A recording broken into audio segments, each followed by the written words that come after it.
সমর্থনে আয়োজিত নির্বাচনী জনসভার সম্মানিত সভাপতি, সভামঞ্চে বসা 11 দলের কেন্দ্রীয় এবং স্থানীয় নেতৃবৃন্দ, প্রিয় লাকসামবাসী ভাই ও বোনেরা, সাংবাদিক বন্ধুগণ, শহীদ পরিবারের গর্বিত সদস্যবৃন্দ, জুলাই যোদ্ধাবৃন্দ, আমি আমার বক্তৃতার সূচনায় সেই সমস্ত শহীদানকে গভীর শ্রদ্ধার সাথে স্মরণ করছি। 2009 সালের 25 এবং 26শে ফেব্রুয়ারি থেকে শুরু করে 2024 সালের 5ই আগস্ট পর্যন্ত তৎকালীন সরকার যাদেরকে নির্মমভাবে খুন করেছে, মহান আল্লাহর দরবারে দোয়া করে আল্লাহ তাদেরকে শহীদ হিসাবে কবুল করুন। তাদের পরিবারকে আল্লাহ প্রশান্তি দান করুন, সবর করার তৌফিক এনায়েত করুন।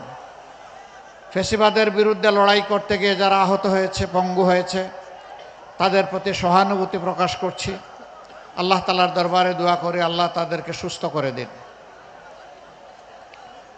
দফায় দফায় যারা হামলার শিকার হয়েছেন তাদের প্রতিও সংহতি প্রকাশ করছি। বিশেষভাবে যাদেরকে আপনজনের বুক থেকে তুলে নিয়ে গায়েব করা ফেলা হয়েছে, কেউ বা ফিরে এসেছেন বছরের পর বছর আয়নাগরে থেকে দুঃসহ যাতনা ভোগ করে, আবার কেউ এখনো ফিরে আসেননি।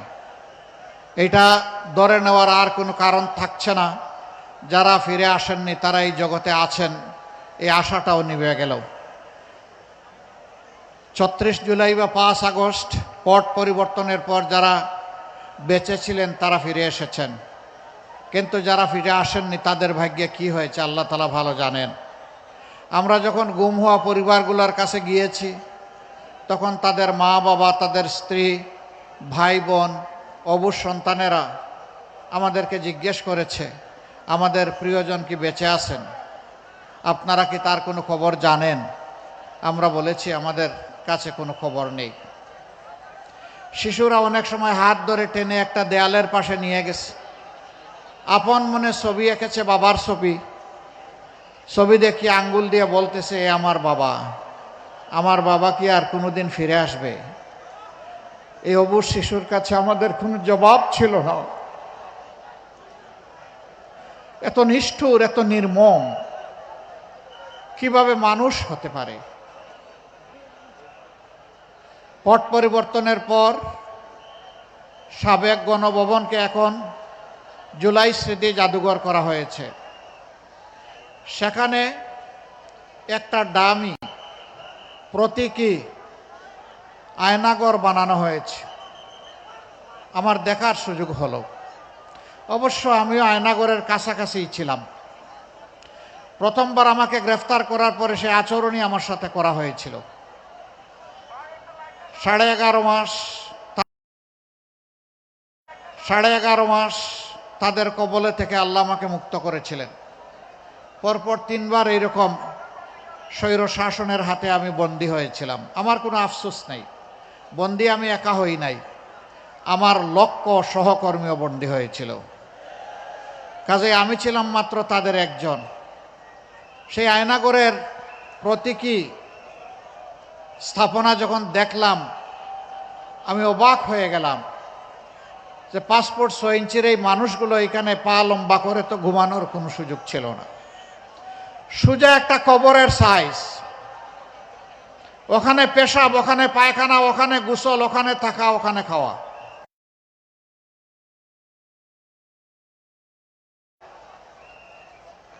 এই মানুষগুলোর জন্য বেঁচে থাকাই ছিল একটা মহাযুদ্ধ। না হলেও ওই নির্যাতিত নিপীড়িত মায়ের সম্মানে পৌরসভা করব ইনশাআল্লাহ। আমার সম্মানিত ভাইয়েরা,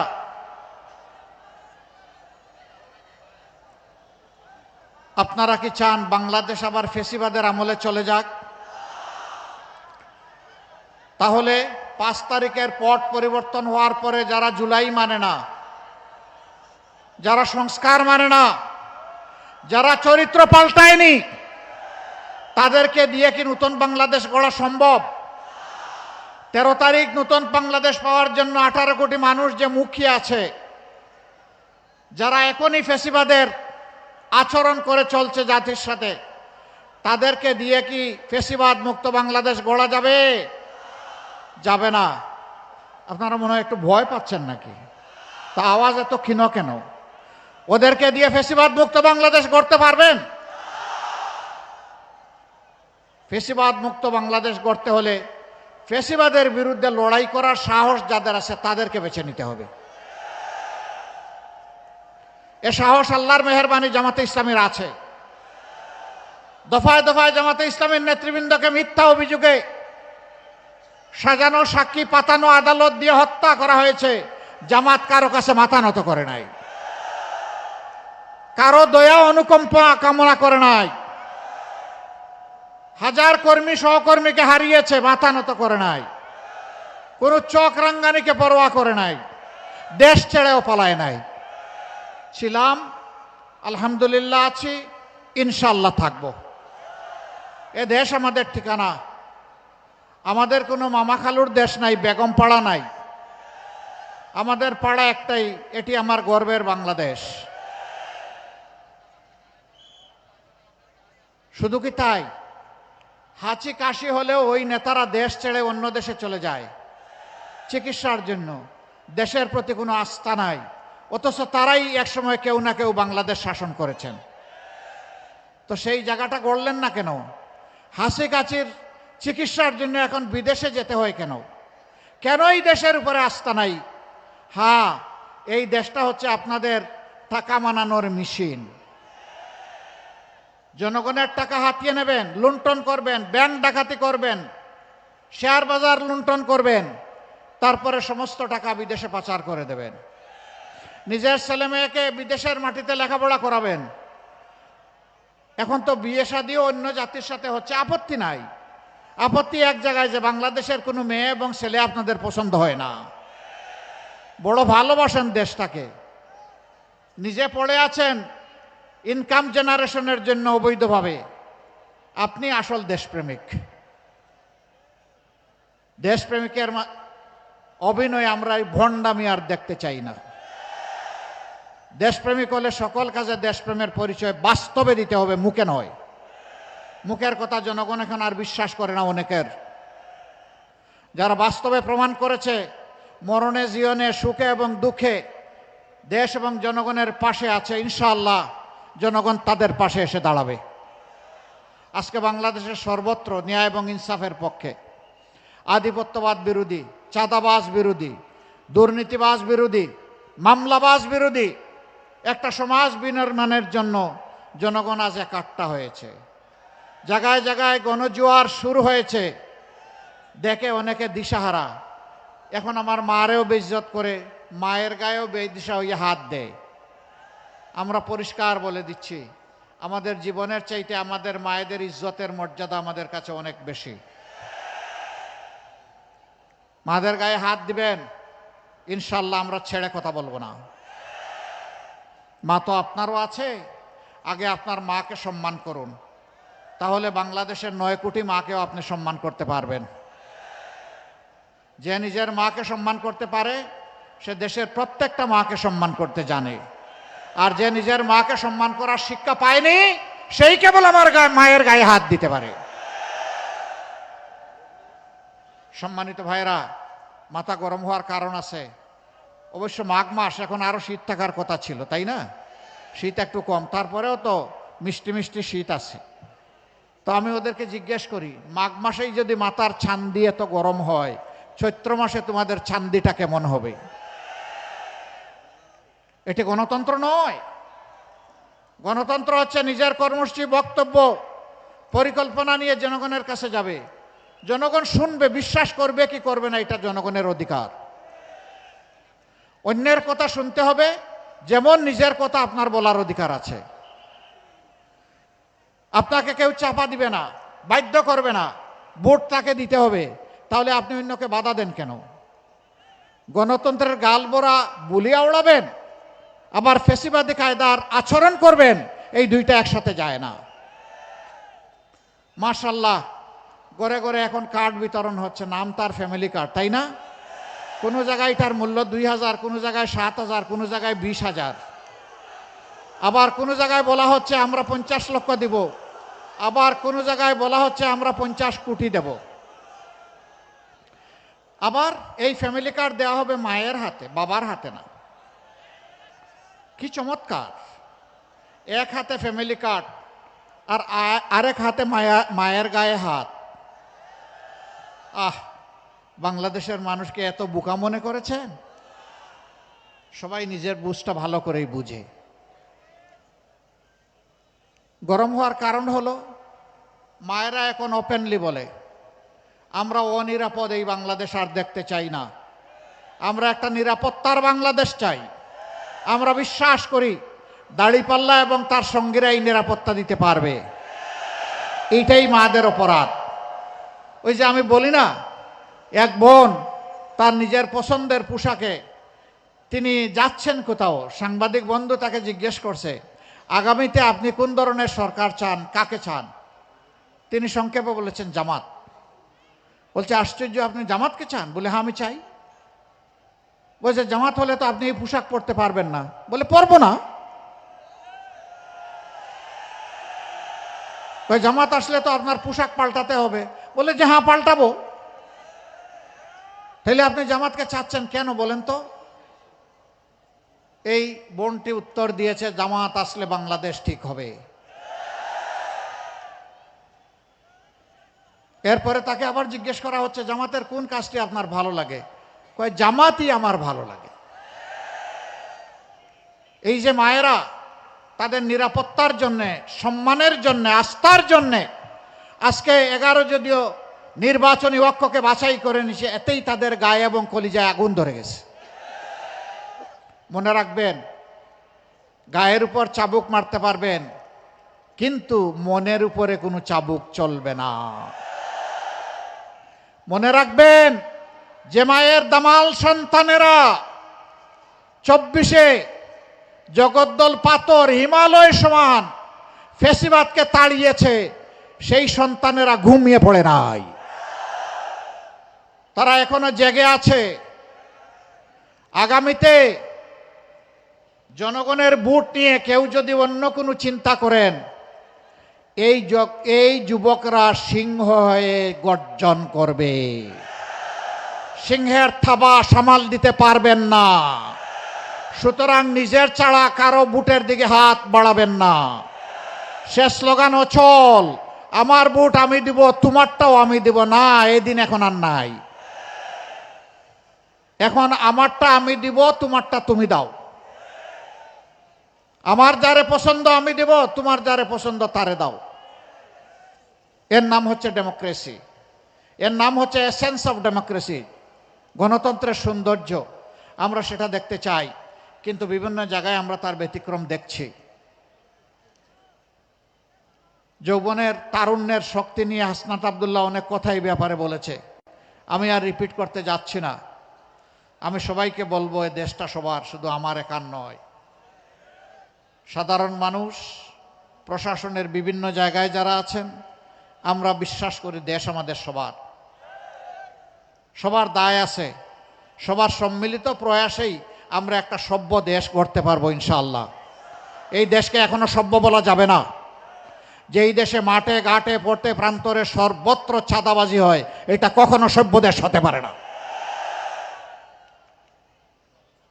আমাদের অঙ্গীকার, আমরা চাঁদাবাজদেরকে সাহায্য করব। আপনারা বলবেন আশ্চর্য, আপনারা কি আরো চাঁদা বাড়াইয়া দিয়ে সাহায্য করবেন?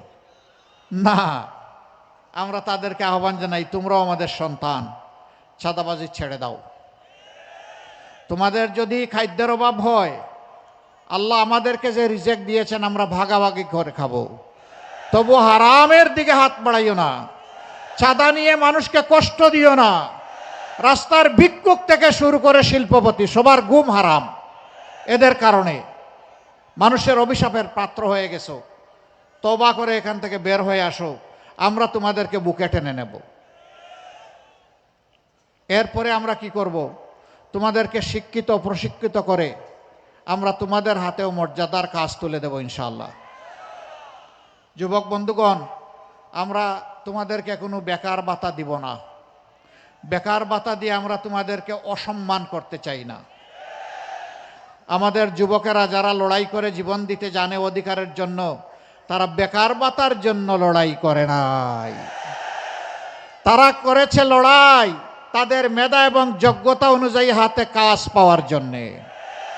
আমরা তোমাদেরকে কথা দিচ্ছি ভাই ও বোনেরা, তোমাদের হাতকে এই দেশ গড়ার কারিগরের হাত হিসাবে আমরা গড়ে তুলব ইনশাআল্লাহ। সেই দিন তোমাদের হাতে মর্যাদার কাজ আমরা তুলে দেব। তখন সবাই মাথা উঁচু করে বুক ফুলিয়ে বলবা, আমি বাংলাদেশ, আমাকে এই বাংলাদেশ অনেক কিছু দিয়েছে, এখন আমার প্রিয় দেশকে আমি দিতে চাই, আমি বেকার ভাতা খেতে চাই না। সম্মানী বন্ধুগণ, এই দেশটা মুসলমান, হিন্দু, বৌদ্ধ, খ্রিস্টান সকলের। আমরা মিলেমিশে ফুলের বাগানের মতো এই দেশটাকে গড়ব ইনশাআল্লাহ। সকল ধর্মের মানুষ তার সকল প্রাপ্য অধিকার পাবে, তার জন্য তার লড়াই করার দরকার পড়বে না, কারণ আমরা সমাজে সুবিচার কায়েম করব।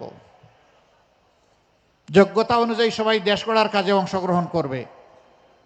দেশ সরকার দেখবে না তিনি কোন দলের কিংবা কোন ধর্মের, দেখবে তিনি যোগ্য কিনা আর তার মাঝে দেশপ্রেম আছে কিনা। এনাফ, এনাফ ইজ এনাফ, আর কিচ্ছু লাগে না। তিনি কাজ পাবেন, তিনি সম্মানের সাথে জীবনযাপন করবেন। সরকারি কর্মচারী তাদেরকে বিভিন্ন স্তরে যে বেতন দেওয়া হয়, এইটা দিয়ে সম্মানের সাথে চলা কঠিন। এই জন্যেই তারা অনেকে বাধ্য হয়ে ইলিগেল ইনকাম করেন, আর অনেকে লোভবশত, নেশাবশত করেন।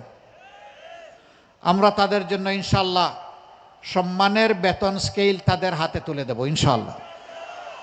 তারা ইজ্জতের সাথে স্ত্রী, সন্তান, পুত্র, মা নিয়ে, বাবা নিয়ে তারা বসবাস করতে পারবেন। প্রশান্তির সাথে দেশকে, জাতিকে তারা সেবা দিবেন ইনশাআল্লাহ। ভয় দেখায় অনেকে, এরা ক্ষমতায় আসলে সব তোমাদের হাত কেটে ফেলবে। আরে হাত সবগুলা কেটে ফেলবে, দেশ গড়বে কে? হাত সবগুলাকে আরো শক্তিশালী করা হবে ইনশাআল্লাহ। সুস্থ সবল জাতি আমরা উপহার দেওয়ার জন্য ইতিমধ্যেই ঘোষণা করেছি। শিশু তার মায়ের পেটে থাকা অবস্থায়, গর্ভবতী মা, পরবর্তীতে তার সন্তান, 5 বছর পর্যন্ত তাদের চিকিৎসা বিনামূল্যে নিশ্চিত করা হবে ইনশাআল্লাহ। সচ্ছল কোনো পরিবার যদি না নিতে চায়, তাদেরকে আমরা ধন্যবাদ দেব। নিজ খরচে যদি তারা চলতে চায়, কিন্তু এটি তাদের অধিকার। আবার দেশকে, জাতিকে দিতে দিতে বয়সের শেষ প্রান্তে গিয়ে অনেকে দুঃখে দুঃখে মরে একটুখানি সুচিকিৎসার অভাবে। আমরা ঘোষণা দিয়েছি রিটায়ারমেন্ট এইজের পরে এই বয়সের যারা থাকবেন তাদের দায়িত্ব দেশ এবং রাষ্ট্র নেবে ইনশাআল্লাহ। তবে সব দায়িত্ব, এই ক্ষেত্রেও যারা সচ্ছল তারা না নিলে অভিনন্দন পাবেন, আর যাদের প্রয়োজন আছে তাদের পাওনাটা নিশ্চিত করা হবে ইনশাআল্লাহ। স্বাস্থ্যসেবা থেকে শুরু করে সব কিছু। তাহলে কিভাবে হবে? হবে প্রত্যেক জেলায় কমপক্ষে একটা মানসম্মত সরকারি মেডিকেল কলেজ গড়ে তোলা হবে, যেখানে কমপক্ষে 500 শয্যা থাকবে, আধুনিক সকল সরঞ্জাম এবং ফ্যাসিলিটি থাকবে। এর পাশাপাশি আমাদের পরিকল্পনা রয়েছে, আল্লাহ তাআলা যদি বিইজনিল্লাহ আমাদেরকে সাহায্য করেন, তাহলে ইনশাআল্লাহ আমরা প্রত্যেকটি জেলাখণ্ডে বিশেষায়িত হাসপাতাল গড়ে তোলার চেষ্টা করব, যেখানে মানুষ ন্যায্য মূল্যে সেখান থেকে স্বাস্থ্যসেবা পাবেন মানসম্মত। রাজধানীর দিকে হন্যে হয়ে ছুটতে হবে না সেদিন। যার ছুটার সামর্থ্য নাই তাকে মরতে হবে না নিজের ঘরে। ইনশাআল্লাহ তারা মিনিমাম চিকিৎসা পাবেন, ম্যাক্সিমাম চিকিৎসাও পাবেন। এই দুইটাই আমরা নিশ্চিত করার চিন্তা করছি। আপনারা দোয়া করবেন। লাকসামের যে দাবিগুলো করা হয়েছে, এটা মূলত একটা বিভাগ এবং জেলার দাবি। তো অনেক দাবি আপনাদের আছে। আমরা আপনাদেরকে কথা দিচ্ছি, আমরা যখন লেখাপড়া করতাম মেডিকেল কলেজে, তখন এই লাকসামের আমার 2 জন বন্ধু ছিল, জানি না এখন কোথায় আছে। এক হাকিম সাহেবের এক ছেলে ছিল, আমার অত্যন্ত প্রিয় বন্ধু, আমার রুমমেট ডাক্তার রুহুল আমিন। সে 8 দিন মেডিকেল কলেজে ছিলেন, এখন আছেন কিনা আমি জানি না। তা আমরা তাদের কাছ থেকে শুনতাম কত লাকসাম, কত বাতি। এটা ছিল লাকসামের পরিচয়। কারণ লাকসাম জংশনকে কেন্দ্র করে আলো ঝলমল ছিল এই এলাকাটা। এখন সেই জংশন নিজেই অন্ধকার। দাবির মধ্যে এটা নাই। যেহেতু ওই সময় শুনেছি একটা মায়ার জায়গা এটার জন্য আছে। ইনশাআল্লাহ এই জংশনকে আধুনিক করে সবার জন্য উপযোগী এবং উপভোগ্য একটা জংশন হিসাবে আমরা গড়ে তুলব। আর বাকি দাবি তো আছে, দোয়া করবেন ন্যায্যতার ভিত্তিতে আপনাদের পাওনা যেন আপনাদের ঘরে আমরা পৌঁছে দিতে পাই। আল্লাহ যেন আমাদেরকে এই তৌফিক দান করেন। আমি সবার কাছে দোয়া আছে। এখন দুইজন প্রার্থী যাদেরকে 11 দলের পক্ষ থেকে আপনাদের সামনে আমরা পেশ করছি, যাদের স্কন্ধে আমরা আশা করি যে দায়িত্ব অর্পিত হবে, মহান আল্লাহ তাআলাকে ভয় করে মাটি এবং মানুষকে ভালোবেসে তারা সেই দায়িত্ব পালন করবেন, জনগণের আস্থার মর্যাদা দিবেন। আমরা আশাবাদী জনগণ তাদের উপর আস্থা রাখবে ইনশাআল্লাহ। এবার আমি লাকসাম এবং মনোহরগঞ্জের এই এলাকা নিয়ে গঠিত, এটা কুমিল্লা কত জানি, কুমিল্লা 9 আসনের আমাদের মনোনীত প্রার্থী, 11 দলের মনোনীত প্রার্থী জনাব ডক্টর সৈয়দ সরওয়ার সিদ্দিকের হাতে ইনসাফের প্রতীক দাড়িপাল্লা তুলে দিলাম। কি তুলে দিলাম? কি তুলে দিলাম? প্রতীক আছে? কোন সে প্রতীক? আরো জুড়ে। এখন থেকে 12 তারিখ সারাদিন সকাল সন্ধ্যা ইনশাআল্লাহ বিজয় হবে ইনশাআল্লাহ। মাশাআল্লাহ, আল্লাহ তাআলা কবুল করুন। বিজয় নিয়ে করে ফিরবেন ইনশাআল্লাহ। এবার লাকসাম 8 নাকি এটা 10? আলহামদুলিল্লাহ। আসো, জুড়ে ধরো। জাতির দায়িত্ব নিতে হবে আলতো হাতে নয়, মজবুত হাতে নিতে হবে ইনশাআল্লাহ। আমরা কুমিল্লা 10 আসন, লালমাই এবং নাঙ্গলকোট, এই আসনে আমরা প্রার্থী হিসাবে দিয়েছি বাংলাদেশ ইসলামী ছাত্র শিবিরের সাবেক কেন্দ্রীয় সভাপতি, আপনাদের প্রিয় মানুষ, আপনজন ভাই ইয়াসিন আরাফাত। তার হাতে আমরা ইনসাফের প্রতীক দাড়িপাল্লা তুলে দিলাম। প্রতীক আছে? কোন সে প্রতীক? আরো জুড়ে, জুড়ে সুরে। এখন থেকে 12 তারিখ সারাদিন সকাল সন্ধ্যা বিজয়ের মালা ইনশাআল্লাহ। মাশাআল্লাহ, জাযাকুমুল্লাহু খায়রান। আমরা বিদায় নেই। লিল্লাহি তাকবীর, লিল্লাহি তাকবীর। ইনকিলাব, ইনকিলাব, জিন্দাবাদ, জিন্দাবাদ। ভাইয়েরা, ভোট তো দিবেন দাড়িপাল্লায়, গণভোটে কি করবেন? গণভোটে কি করবেন? গণভোটে কি করবেন? গোলামি না আজাদি। ইনকিলাব জিন্দাবাদ। আসসালামু আলাইকুম ওয়া রাহমাতুল্লাহ। যে সম্মানিত ভাইয়েরা, আমরা আল্লাহর কাছে শুকরিয়া আদায় করছি। আমাদের সম্মানিত আমিরে জামাত আজকে আমাদের সামনে দিক নির্দেশনা বক্তব্য উপস্থাপন করেছেন।